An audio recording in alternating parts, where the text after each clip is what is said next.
Հարգելի գործընկերներ, այսօր ես ուզում եմ միասին քննարկենք միգուցե մեր երկրի, մեր ժողովրդի համար ամենակարևոր հարցերից մեկը։ Միշտ մենք վերջին տարիներին, այսինքն մեր ժողովուրդը անհանգստանում է արտաքին վտանգներից և դրա առիթը այս իշխանությունը տվել է։ Մենք բոլորս հիշում ենք իրենց սխալ վարած քաղաքականության հաշվին ինչքան երիտասարդներ զոհվեցին, ինչքան երիտասարդների ապագան կործանեցին, բայց մենք ունենք միգուցե ավելի վտանգավոր և կարևոր հարց, որի մասին բոլորը լռում են։ Այս մարդիկ հանգիստ, առանց աչքերը թարթելու փոքրացնում են մեր երկիրը, նվաստացնում են մեր երկիրը և այսպես գնալով մի քանի տարի հետո մենք կարող ենք ունենալ Հայաստան առանց հայերի կամ շատ քիչ հայերով։ Բացարձակ չի տարվում քաղաքականություն մարզերի զարգացման համար։ Արտագաղթը հասնում է բացարձակ մակարդակների, իրենց սուտ հայտարարությունները, որ մենք ունենք բնակչության աճ, մենք այսօր մեր հանրությանը կներկայացնենք, որ ամբողջությամբ հակառակ պատկերն է։ Ներքին քաղաքականությունը կարելի է բնութագրել, հասցրել են զրոյի։ Ամեն օր գոռգոռում ու ղժղժում են ասֆալտից, բայց այդ ասֆալտը ինձ թվում է մի քանի տարի հետո միայն պետք է գալու իրեն հեծանիվ քշելու համար, որովհետև եթե գյուղերում ասֆալտ են անում, իսկ այդ գյուղերում մարդ չի ապրելու, կամ դպրոց են սարքում, այդ գյուղերում մարդ չի ապրելու, դրա համար պետք չէ ունենալ մեծ խելք։ Նրանք դրանով մոլորեցնում են մեր ժողովրդին և անում են իրենց սև գործը։ Բոլոր մեր սահմանամերձ գյուղերը այսօր վտանգի տակ են։ Կարելի է ասել Արցախին համարժեք հայաթափել են սահմանամերձ գյուղերը։ Դրա համար մենք այս հարցերը համարում ենք շատ կարևոր ներկայացնելու համար։ Ամուսնալուծությունները հասցրել են բացարձակ մակարդակի, որովհետև երիտասարդները աշխատանք չունենալով իրենց նվիրում են տարբեր անհարգի քայլերի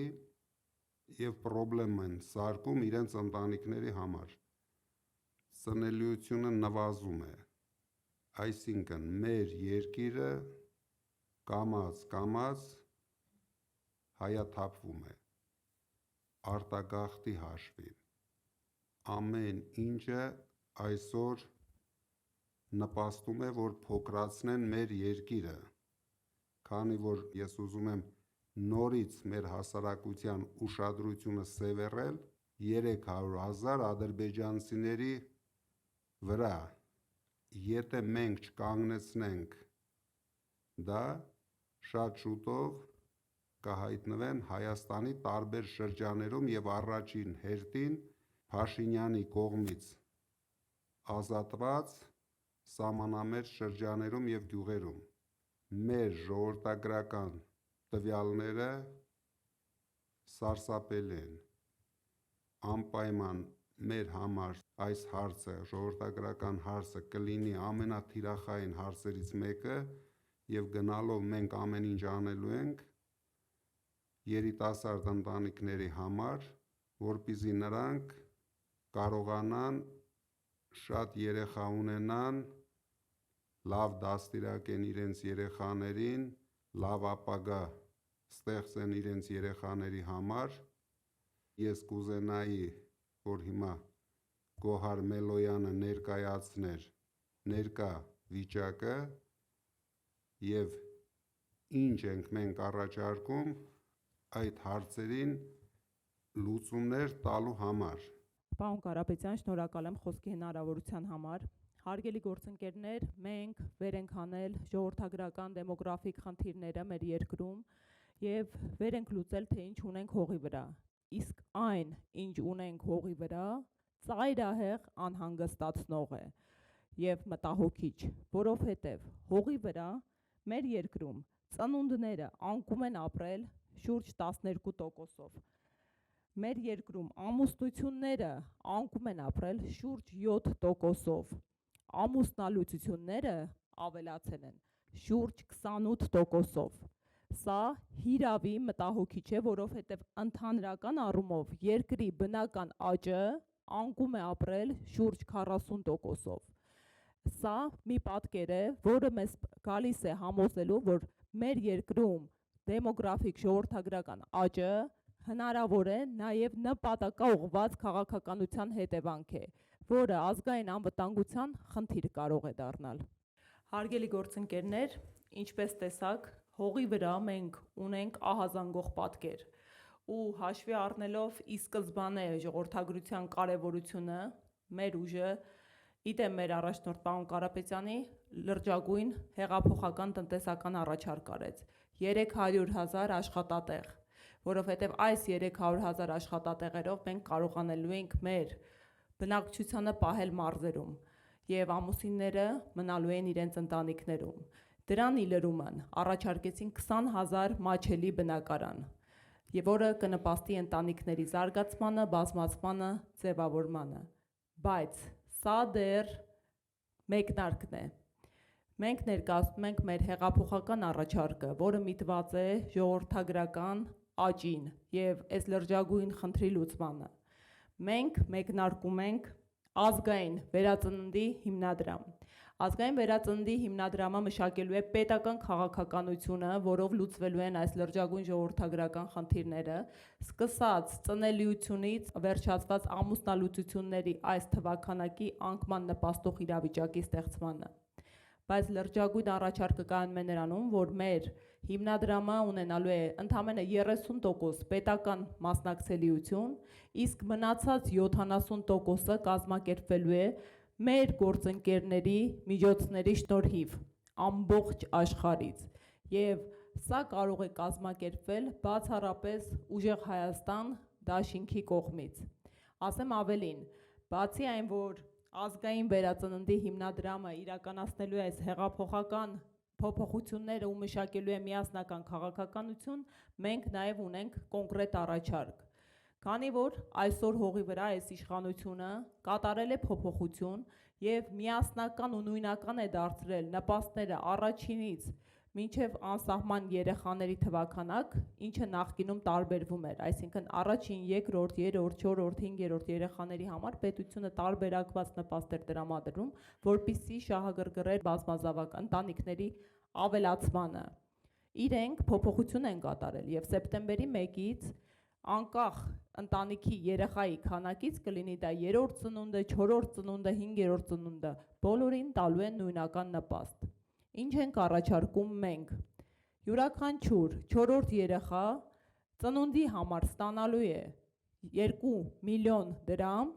իսկ 5-րդ երեխայի համար եւ դրանից հետո 6-րդ, 7-րդ երեխաների ծնունդների համար ընտանիքները ստանալու են անվճար բնակարան։ Սա հիրավի այնպիսի առաջարկների փաթեթ է, որը հնարավորություն կունենանք իրականացնելու բացառապես մեր առաջնորդի միջազգային բացառիկ կապերի շնորհիվ եւ արդեն կա տեսլական, թե որ ներդրումային կազմակերպությունները ինչ չափաբաժիններով են մասնակցություն ունենալու այս գործընթացին։ Շնորհակալ եմ։ Շնորհակալություն։ Մենք տեսանք ինչքան մտահոգիչ է այսօր Հայաստանի հայ ժողովրդի վիճակը, ինչը դեռ մեր ժողովրդի մոտ 25%-ը չի հասկանում, դրա համար մենք ամեն ինչ անելու ենք, որ այս նախընտրական փուլում կարողանանք մեր ժողովրդին ներկայացնել Հայաստանում եղած իրական վիճակը։ Ես կասկած ունեմ, որ Փաշինյանը այսօր իրականացնում է Ալիևի երազանքը, տեղ է բացում ադրբեջանցիների համար, մենք ասում ենք 300,000, բայց ես արդեն կասկած ունեմ նույնիսկ 500,000, դրա թիվը հետագայում հաշվելը անհնար է լինելու մեզ համար, և Ալիևի արևմտյան Ադրբեջանի գաղափարը հաջորդ 5 տարիներում իրականացնելու է։ Դրա համար ես կոչ եմ անում մեր ժողովրդին ավելի ուշադիր նայեն մեր ներքին խնդիրներին, չխաբնվեն միայն խաղաղություն բառերով, որովհետև խաղաղություն բառը Փաշինյանի հետ ոչ մի կապ չունի։ Հայաստանում թե պատերազմները, թե մահացությունները բերում է միայն Փաշինյանը և իր կառավարությունը, բերել է և բերում է։ Դրա համար մեկ օր շուտ ազատվելով այս իշխանությունից, մենք կարող ենք կերտել ձեզ հետ միասին ուժեղ Հայաստան։ Ես հաջորդ նիստին կներկայացնեմ մեր ամենամասշտաբային ծրագրերը, որոնք կապահովեն մեր պետության թե խաղաղությունը, թե արժանապատիվ կյանքը, թե բարեկեցությունը։ Շնորհակալություն։